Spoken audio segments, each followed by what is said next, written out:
7 मुख्यमंत्रियों में सबसे बेहतर कार्यकाल किसका देखते हैं? रघुवर सरकार का। रघुवर सरकार का। जी। युवाओं के लिए हेमंत सरकार ने क्या किया? युवा के लिए कुछ नहीं है। सोचिएगा तो परीक्षा का एग्जाम का पेपर लीक हो रहा है तो क्या होगा युवा का? वो अगर सब माने लीक नहीं होता तो लड़का अगर एग्जाम देता तो उसमें रिजल्ट मिलता ना उसको। इस बार किसकी सरकार? इस बार तो शायद महागठबंधन की सरकार बनेगी। महागठबंधन की। देखिए, हेमंत सोरेन पर ज़्यादातर भरोसा अभी नहीं है। जैसे अभी तो उससे पहले जैसे 4 साल 7 महीना सुते हुए थे, इधर 3 से 3 महीना में जागे। तो नमस्कार, मैं आनंद हूं और आप देख रहे हैं सारांश दर्शन। फिलहाल हम झारखंड के धनबाद जिले में हैं।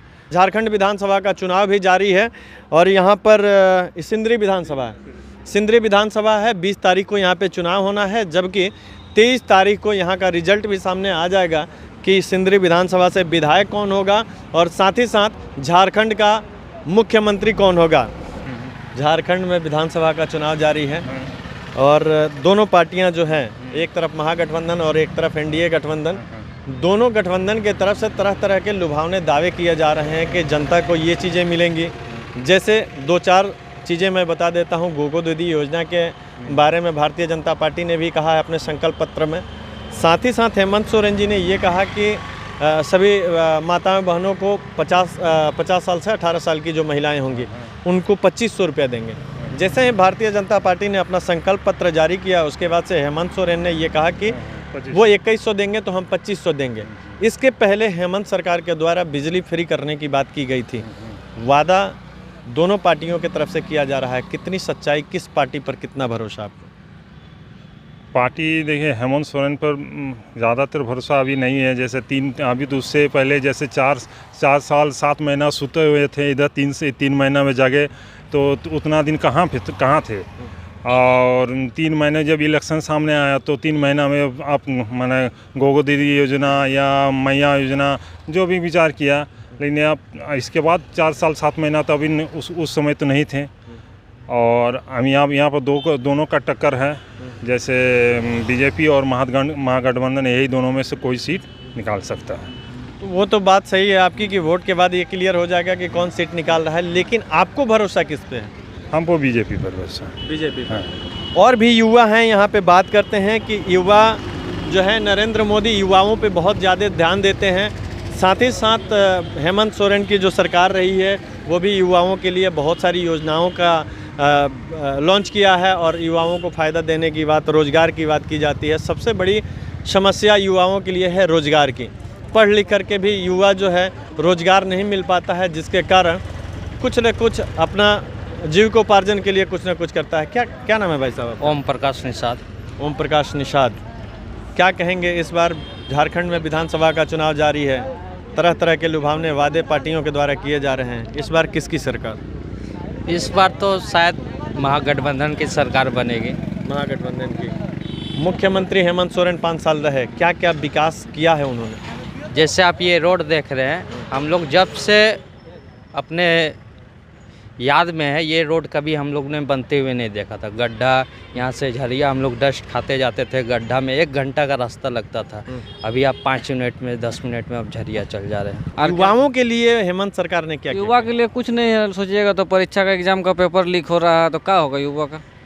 वो अगर सब माने लीक नहीं होता तो लड़का अगर एग्जाम देता तो उसमें रिजल्ट मिलता ना उसको। वो तो बेकार गया ना उसका उतना साल, तो फिर फायदा क्या है उसमें? कुछ नहीं, बेकार गया, पैसा भी बेकार गया और मेहनत भी बेकार गया। 3 बार एग्जाम तब लीक हुआ कुछ। वो सब चीज़ में ध्यान देना चाहिए सरकार तो इस को। बार क्या लग रहा है कि झारखंड में किसकी सरकार बनेगी? मुख्यमंत्री के रूप में हेमंत सोरेन ही फिर से विराजमान होंगे या बाबूलाल मरांडी? अब देखा जाए, अब तो बता नहीं सकते हैं अब किसका मन में हवा क्या चल रहा है?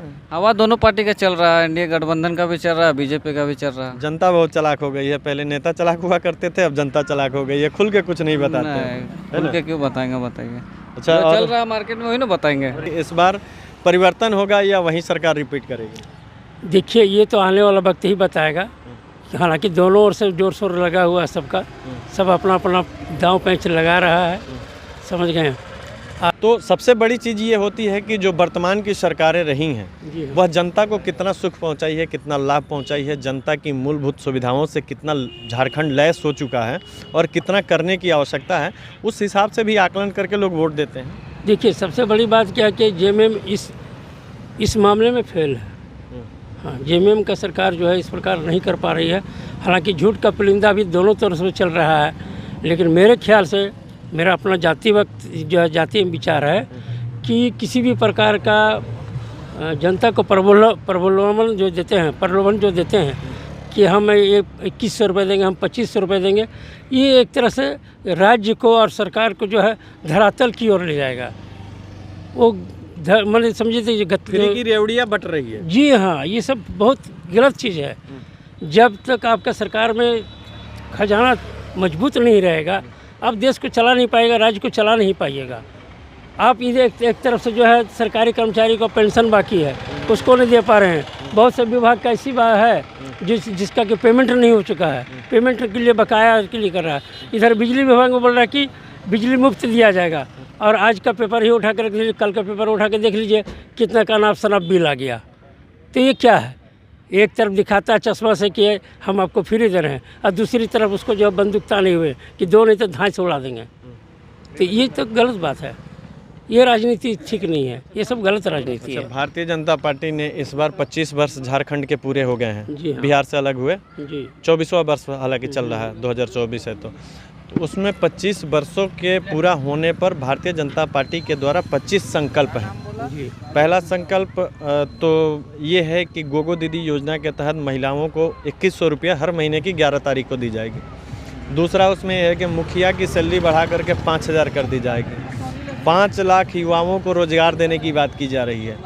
2-2.5 लाख समथिंग जो सरकारी रिक्त पद हैं उसके भर्ती करने की बात की जा रही है। वहीं झारखंड के वर्तमान सरकार हेमंत सोरेन जी के द्वारा भी इन वादों को और बढ़ा करके किया जा रहा है। जैसे एक पार्टी कहती है कि हम 5 लाख रोजगार देंगे, तब तक दूसरी पार्टी कहती है 10 लाख रोजगार देंगे। इस पर आपका विचार क्या है? हम ये दोनों को मिथ्या मानते हैं। दोनों को मिथ्या मानते हैं? जी हाँ। हकीकत क्या है? जिस समय झारखंड राज्य बना था उस समय सबसे पहले मुख्यमंत्री के रूप में बाबूलाल मरांडी जी हुए थे। जी उसके बाद से बहुत सारे लोग मुख्यमंत्री बने, 7 मुख्यमंत्री अभी तक ने आप लोगों ने दिया है। जी हाँ। 7 मुख्यमंत्रियों में सबसे बेहतर कार्यकाल किसका देखते हैं? रघुवर सरकार का। रघुवर सरकार का। जी क्या क्या उपलब्धियां रही रघुवर सरकार में? देखिए, राज्य के विकास की ओर ले जाने के लिए उनका अहम योगदान रहा है, लेकिन कुछ ऐसे भी हमारे जयचंद्र लोग जो हैं जो आगे विकास की ओर जाता है उसके टांग खींचना पुरानी आदत है। तो इस कारण जो है राज्य को जो है विकास की ओर ले जाने में सक्षम नहीं हो पाते हैं, चाहे जो भी पार्टी हो। अगर सभी मिल करके अगर चला जाए, सबका अगर विचार सही हो तो राज्य तो बहुत हमारा जो है ये राज्य झारखंड सरकार जो है झारखंड राज्य ये खनिजों का मतलब संपदा का एकदम ये है राज्य हमारा। हाँ, खान माना जाता है। कोयलांचल है, लोहांचल है, सब कुछ यहाँ सब कुछ है। हाँ हैं? जी हाँ। तो रोजगार तो यहाँ पे ऐसे ही है। अच्छा, आज के दिन में रोजगार की बात अगर मैं करूँगा तो मैं ये कहना चाहता हूँ कि कोई भी ऐसा गरीब लड़का को बता दीजिए हमको जिसके हाथ में मोबाइल ना हो। 5000 से लेकर के 15000 रुपये तक मोबाइल उसके पास में है। दूसरी बात क्या है कि कोई अगर भूखा है तो भी बता दीजिए, कोई भूखा नहीं है। अगर आज का डेट में अगर लेबर खोजने जाए तो जल्दी लेबर मिलता नहीं है। तो क्या इसको हम गरीब समझ लें? गरीब नहीं है। हाँ, कुछ ऐसे भी हैं जो नशाखोरी में लगे हुए हैं, कुछ कोयला चोरी में लगे हुए हैं, जो या तो कोई खटना नहीं चाहते हैं। अभी जिस प्रकार एक बात और याद आई, जैसे 1000 रुपये प्रति महिला को मिल रहा है, उनका पति जो है शराबी है, वो कुछ करना नहीं चाहते हैं। जब देखता है कि हाँ इसका पैसा आया है, उसके पास चला जाता है, झगड़ा झंझट कर करके 1500 रुपये खींचने की कोशिश करता है। तो क्या है, इससे हमारा देश मतलब विकास में आ जाएगा क्या? यानी शराब को आप गलत ठहरा रहे हैं? जी हाँ। बिहार में शराबबंदी है, हाँ, तो यहाँ भी आप चाह रहे हैं कि शराब बंद हो जाए? शराब बंद नहीं हो, पर इतना होना चाहिए कि सबको दिन भर मेहनत कर, शाम को अगर एक पैक पी लेता तो कोई बुराई नहीं है। लेकिन अगर मेहनत नहीं करता है और रोड में जा करके और इधर उधर करता रहे तो ये गलत चीज़ है। शाम मैंने दिन भर मेहनत करे और शाम को एक पैक पी ले तो उसमें बुराई नहीं है। तो ये बात झारखंड की जनता होने के नाते और पड़ोसी राज्य बिहार है, तो कम से कम मुख्यमंत्री नीतीश कुमार को ये सलाह देंगे कि वहाँ भी तो मजदूर रहते हैं, वहाँ भी तो मजदूरी करते हैं। जो रोड पर पीकड़ी करता है, रोड पर जो पीकड़ी करता है और घर में जाकर के अनावश्यक झगड़ा करते हैं, तो इसके लिए तो शराब तो हानिकारक है ही। शराब पीने का मतलब ये नहीं, देखिए दवा और दारू दो चीज़ कहा जाता है। दवा भी किस लिए लेते हैं कि आराम के लिए, तो दारू भी उतना ही लेना चाहिए जो कि हमारा थकावट को दूर करे।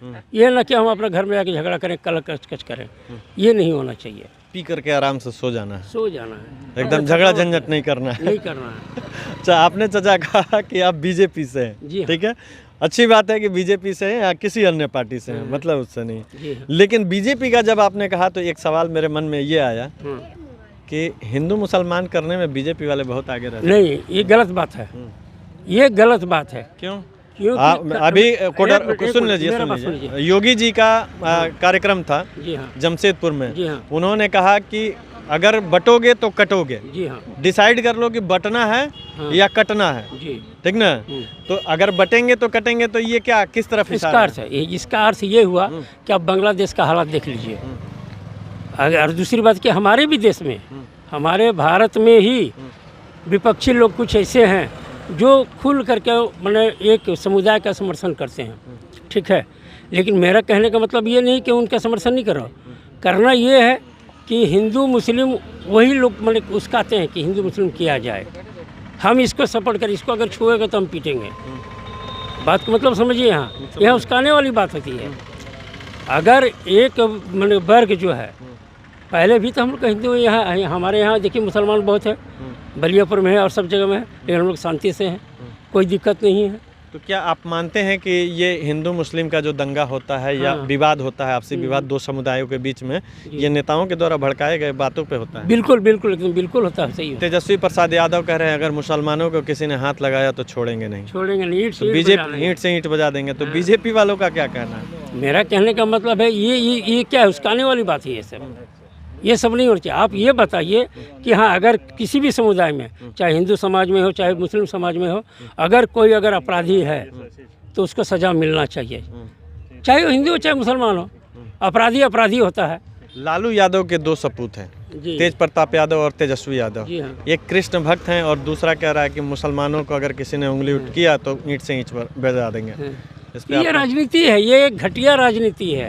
ये घटिया राजनीति करके सिर्फ लोगों का मैंने सामने जो चमकाना है कि हम आपके तरफ से बोल रहे हैं, वो बोलेंगे हम आपके तरफ से बोल रहे हैं। इन सही राजनीति, सही दिशा देने वाले विपक्षी में अभी एक भी नेता नहीं है, अगर सही मायने में देखा जाए तो। पहले भी विपक्षी नेता एक से एक होते थे, कर्पूरी ठाकुर थे और सब थे, जिस टाइम बीजेपी का कोई बोलवाला नहीं थे। राजनीतिक एक उत्सव के रूप में मनाया जाता है, राजनीति जब चुनाव आता है एक उत्सव के रूप में मनाया जाता है, क्या वह उत्साह अब जनता के बीच में नहीं रहा? नहीं, अब तो यहाँ पर स्वार्थ पना आ गया सब जगह में। अभी देख लीजिए कि 10 लड़का अगर है यहाँ, तो बीजेपी की अगर कोई रैली अगर जाती है तो 10 लड़का चलने के लिए तैयार होता है, क्योंकि उसको कुछ पैसा मिल जाता है। फिर अगर कांग्रेस पार्टी का अगर कोई अगर आता है तो वही लड़का लोग फिर उसमें भी चले जाएंगे। अगर लाल झंडे वाला अगर कहीं रैली जा रहा तो यही लड़का उठ कर वहाँ भी चले जाते हैं। तो क्या है, स्वार्थ ही है, ऐसा नहीं है। जहाँ भी आप भीड़ देखते हैं, जैसे मोदी जी का ही भीड़ मान लीजिए, हम अपना बीजेपी का ही लेकर के चलते हैं, तो जितनी भीड़ आती है क्या सब बीजेपी का सपोर्टर है? नहीं, उसमें से 50% होगा, 50% और भी है। वही अगर कहीं विपक्ष की ओर से कोई सभा होती है तो यही लोग फिर उधर भी चले जाएंगे। तो इसका मतलब ये नहीं कि बीजेपी वाले हर एक चुनाव को राम मंदिर, राम राज्य की कल्पना, राम के आदर्शों पे चलना, राम राज्य, भगवान श्री राम के आदर्शों को स्थापित करना, सनातन धर्म की जो पौराणिक कथाएं हैं, जो पौराणिक मान्यताएं हैं, उन्हीं से जोड़ करके हर चुनाव में आप लोग ऐसा क्यों करते हैं? इसलिए कि हिंदुत्व को बचाना है और हिंदुत्व के लिए सबको जागृत करना है। इस यही मुद्दे लेकर के ही हम लोग भी चलते हैं।